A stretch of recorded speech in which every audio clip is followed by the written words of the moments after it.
Gene, as we, wallow in Biden mania here in the state of New York. We're not wallowing, we're reveling.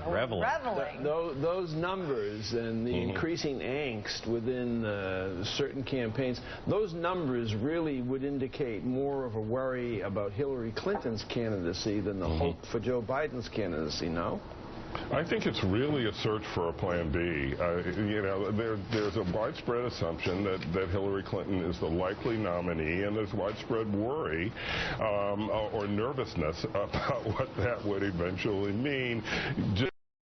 Given the whole email thing and what's going to come out, and is there any more, and is it going to settle down? And, I think she's settling into more of a rhythm as a candidate now. I thought her appearance on Meet the Press on Sunday was good. I thought she did better than she's done on these questions before. But that alone is not going to sort of soothe these frayed nerves about the candidacy. Ultimately, Joe Biden has to make this decision, though, and I really don't think he's made it. I really don't think he has decided that he has the fire in the belly to go this time. He might yet decide that, but I don't think he's there. Let's go to the Mike Barnicle sports book and set some odds that Joe Biden, a man you know, will get into this presidential race. Where do you put it this morning? This morning I put it 3-1 against. Against? Yes. Why do you say that? Because just what Gene said, I really don't think he has decided himself.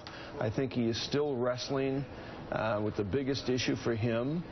Does he have the energy to put himself through a grueling presidential campaigns, Mark, as Mark would tell us, are just as Nicole knows, are enormously grueling and draining, not only for him, but for his family. Yeah. But if he's so psyched that so many people want him to run, he's run 3 times. Yeah. And I don't ever remember a national outcry like this. People are. You walk down the street. Look at him with the Pope last week. I mean, I'm not making a prediction about whether he runs or not. I will say that everyone I know who knows him well thinks their gut is that he won't run. That he won't run. Yes. Everyone I know who knows him well, their gut is he won't run. Yeah. I don't know that he won't, but that's the consensus of people I know who know him well. Come on, he had to be watching Meet the Press and going, I'm so much better than that. I mean, Democrats think she's terrible. I hope he doesn't run.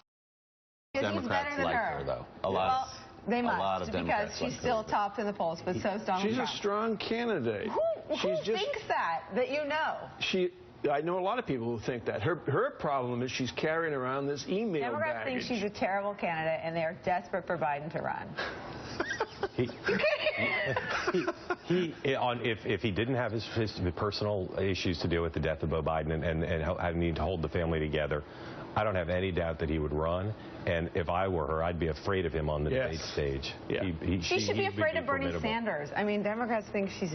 And does he make the decision by the CNN debate, or is he not worried about that deadline, do you suspect? That's 2 weeks There are some people advising the Biden camp to skip the first debate. And to show the Democrats, here's what you got. Right. Without me, and to create a sort of a greater debate, and to buy himself a little more time. So I don't get the sense he's about to get in. No. What's the final drop-dead date for him? It depends on how you look at it.